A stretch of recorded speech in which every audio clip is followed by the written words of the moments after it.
My name is Stephanie LaBonte. I've been with CGI for 14 years, and I am currently living with triple negative metastatic breast cancer.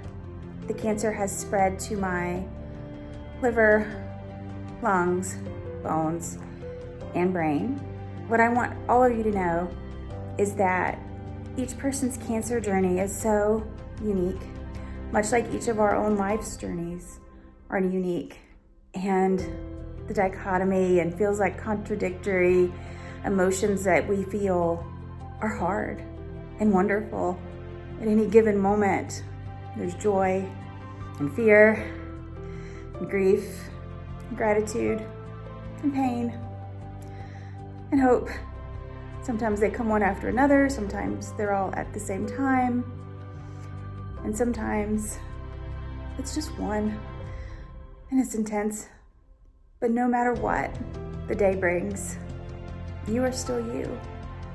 No matter what each moment brings, you are still you, and there's still joy to be found in the journey, even when things are really, really hard.